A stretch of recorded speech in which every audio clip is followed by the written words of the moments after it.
នាងមកជុំហើយសុំខ្ញុំបែនាងបែងចែកស្រលាញ់ឯងខ្លាំងជាងខ្ញុំលើតែមួយដែលនាងបង្ហាញគឺឲ្យខ្ញុំចេញត្រង់សាច់ឲ្យសុំពេលនាងទៅ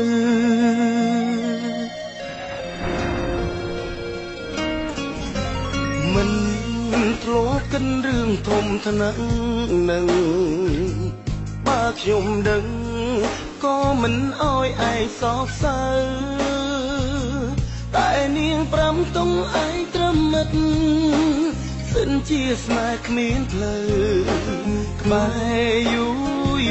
រទៅទើបដឹងរឿងច្បាស់នេត្រាមនុស្សដូចខ្ញុំមិនអាចឲ្យនាងស្មុំខ្ញុំរងគ្រោះក៏មិនហ៊ានបន់ទងអ្នកណាខ្ញុំជឿចាប់ទោះបីគ្មានចេតនាចង់ប្រាប់ថាឲ្យខ្ញុំសូ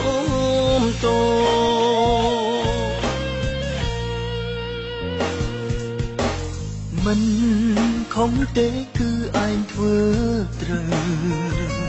ហើយនាងទៅកុំគិតថាខ្លួនឯងខំ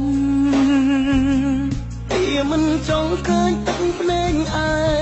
ងហូរនៅពេលនាងសងបើសិនអាចជួខ្ញុំនឹងចេញពីនេះមនុស្សដូចខ្ញុំមិនអាចឲ្យនាងស្មោខ្ញុំរងគ្រោះក៏មិនហ៊ានបន្ទោសអ្នកណាខ្ញុំជឿចាប់ទោះបីគ្មានចេតនាចង់ប្រាប់ថាឲ្យខ្ញុំសូ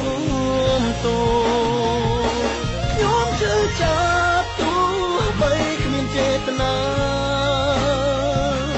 ចង់ប្រាប់ថាឲ្យខ្ញុំសូមទោស